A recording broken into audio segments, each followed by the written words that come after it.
Okay, we're winding down the trunnion repair job. As you see, I fixed the inside of the trunnion. Now I'm going to be working on the outside, the side next to the spring shackles. Now, this is a standard drop light, and it barely fits in there. So that's posing a problem for me. I can't get my grinder down in there, see? So I don't have a sandblaster. So it's going to be really kind of difficult to get this thing fixed because I have to grind it to get all the paint and the rust and the slag off of there. So I've got a couple of options. Option one is a wire brush, which I have around here someplace in this abyss of a mess that I have. Don't ask me where it is because I just haven't located it yet. Timothy's been over here doing his thing on this little, God, I don't even know what year this thing is, but it's a cool little motor, runs great, started right up once we got the points cleaned and everything. I showed him how to do that. But yeah, so I don't have the wire brush, but there's another option. If you can't get anything in there to clean that up, what you do is use your cutting torch.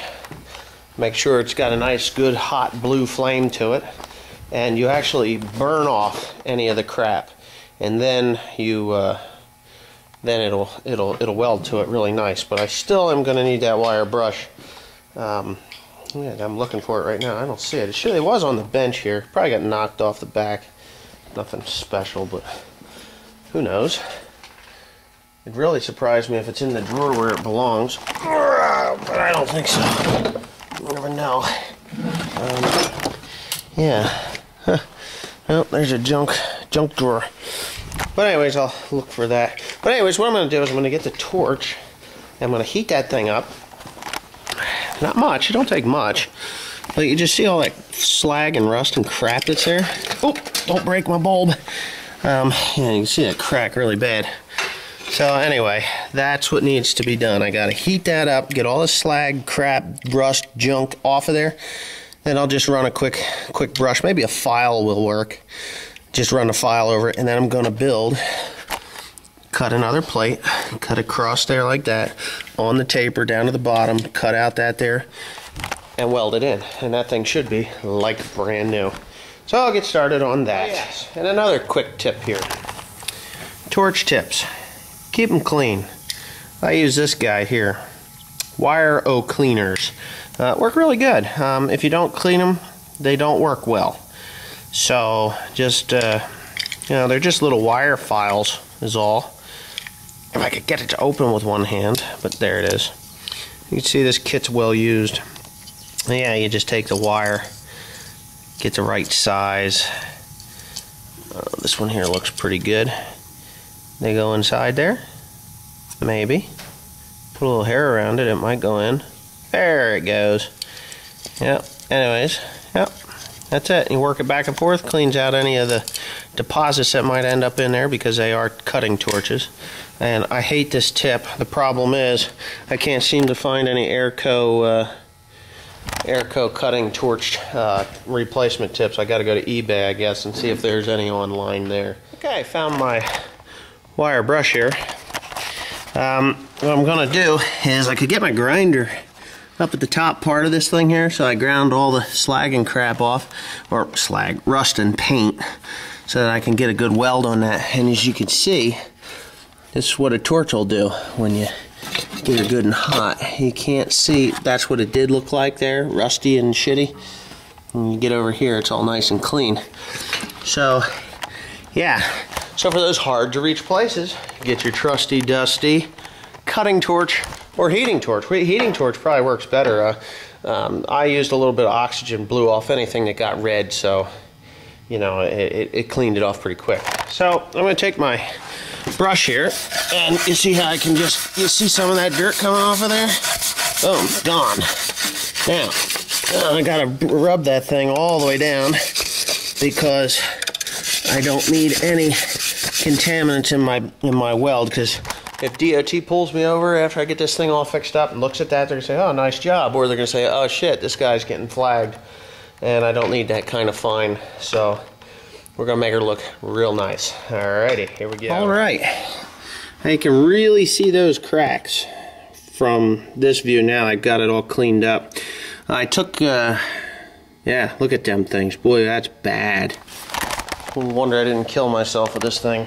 And of course, it's been about 4 years. No, I ran this in 2007. Was the last I used it, up till December of 2007. But anyways, yeah, it looks good. What I did was, after I got it all brushed off of there, I took the air and I blew all the remaining dust and dirt that was there out of the way.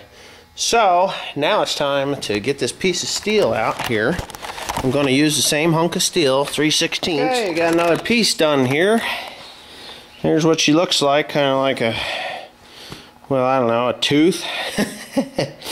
Yeah, it looks like a tooth.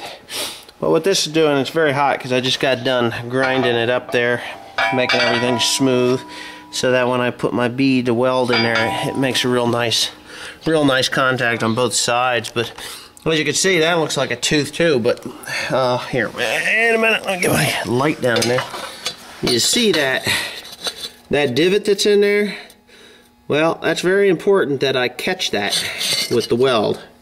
So when I lay that thing in there, I'm going to tack it up on a corner, and then I'm going to adjust it to the right and to the left, so that when I do weld it down in there, it catches all, well, down in towards the heavier steel that's in the, right at the tip of my finger. That's where I want it to fall in there and catch that weld. So I'm going to lay that in there, and I'm going to put a bead of weld on there, get her adjusted in the right spot, and then I'll weld it up. Now start to make weld across the top. The only weld on one shot because it has a tendency to underneath there. I don't know how I'm going to do it, but I have to get weld on the sides. Down in there. That's going to be a job. So let's make some video. Yeah, there we go.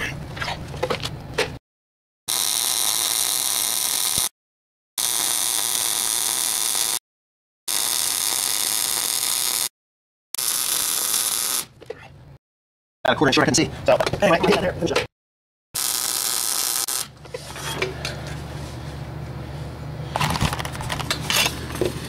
There it is.